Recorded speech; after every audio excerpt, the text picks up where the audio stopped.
पीढ़ी यहाँ पर ऐसी भी है नड्डा जी जिसने लालू राज को नहीं देखा है। वो पीढ़ी जब ये 10 लाख नौकरी ये कर देंगे, वो अभी चुनाव में इन सारी चीजों को एक्सप्लेन करने का हमको भी तो मौका मिल रहा है, हम भी तो एक्सप्लेन करेंगे और उनके पिताजी भी उनको एक्सप्लेन करेंगे बच्चों को। पिताजी तो जानते हैं ना, ये कोटा में कोचिंग इंस्टीट्यूट में गए सब लोग, वहां क्यों पहुंचे?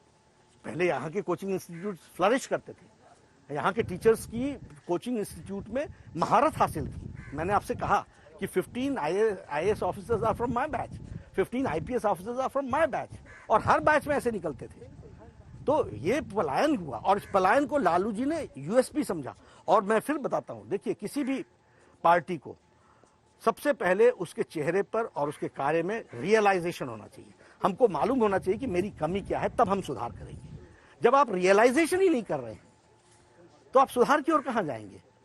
इसलिए ये हाथी के दांत दिखाने के और हैं, खाने के और हैं, और ये बात जनता को बताना हमारा काम है, हम करें। ठीक है, अब जरा कोरोना वैक्सीन पर आते हैं। कोरोना वैक्सीन पर विपक्ष का कहना है कि आप लोग पॉलिटिक्स कर रहे हैं। ये जिंदगी और मौत की बात है पूरे देश के लिए। हम फ्री कोरोना वैक्सीन देंगे अगर वैक्सीन आए तो। कुछ कह रहे हैं कि वैक्सीन आई नहीं, पहले से आप लोगों ने ऐलान कर दिया है। हेपेटाइटिस का भी मैंने स्वास्थ्य मंत्री रहते हुए फ्री मेडिसिन देने का तय किया।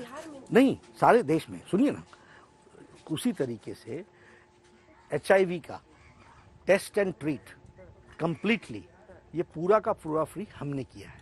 इसीलिए यहाँ पर भी वैक्सीन का विषय आया तो हमारे लोगों ने इस बात पर आगे बढ़ करके लोगों को धारस दिलाया है कि इसकी वैक्सीन हम मुफ्त देंगे। तो इसमें गलती क्या है? चुनावी वादा हो गया ना सर, तो उसमें क्या दिक्कत है? जो हमने करना है वो हमको बताने की छूट है कि नहीं है? तो वो अगर हम बताते हैं तो दिक्कत क्या आ रही है? What is the problem? मुझे इसमें समझ में नहीं आ रहा है। मतलब इंसानियत की सेवा करना बुरा है क्या? मैनिफेस्टो में लोग जन कल्याण की बातें नहीं लिखते क्या?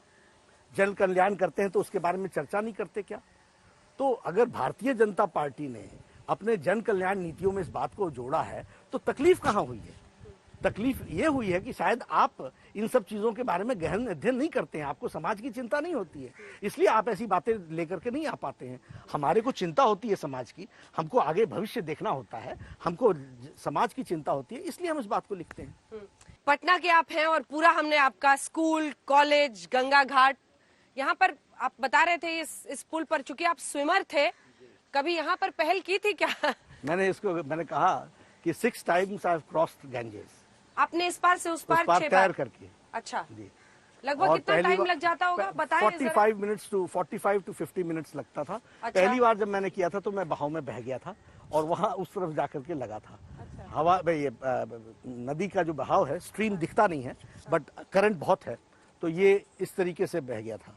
फिर वहां से क्रॉस अगर सीधा करना हो तो तिरछा चलना पड़ता है। यू हैव टू आप तिरछा स्विम करते जाएंगे तो आप क्रॉस कर जाएंगे इधर से सीधे। तो हमारे 8 लड़कों का ग्रुप होता था, हर बारी एक ट्यूब ट्रक का रखते थे ताकि बीच में किसी को कोई प्रॉब्लम आ जाए तो उस ट्यूब का इस्तेमाल करे। वो एक लड़का उसको लेकर तैरता था, बाकी सब 8 का 8 ग्रुप तैरते थे इस पार। 45 to 50 मिनट्स स्विमिंग।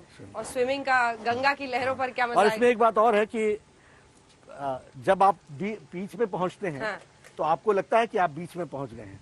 सच्चाई ये होती है कि आप गैंजेस के 1/4 पर ही होते हैं, क्योंकि तैरने में डिस्टेंस पता नहीं चलता है कि कितना डिस्टेंस हमने कवर किया है।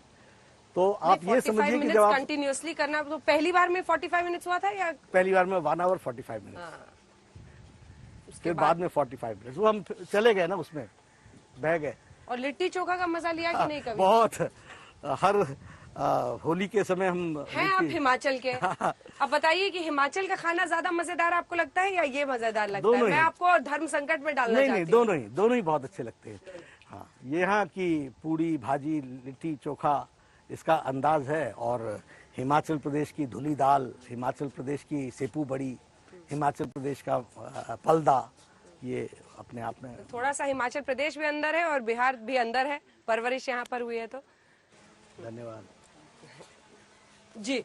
सीटों का आकलन मैं आपसे कह रहा था कि जो आपके सर्वे रिपोर्ट्स हैं, उस सर्वे रिपोर्ट से 10 to 15% का इंक्रीज होगा, और Bharatiya Janata party NDA comfortable आप मेजॉरिटी 150-155 सीटों की बात कर रहे हैं। जी मैं इसलिए कह रहा हूँ क्योंकि जो मैं माहौल देख रहा हूँ और जो हमारी वोट ट्रांसफर कैपेसिटी है उसको ध्यान में रखते हुए जो अभी का सर्वे आया है उससे हम इंक्रीज कर रहे हैं।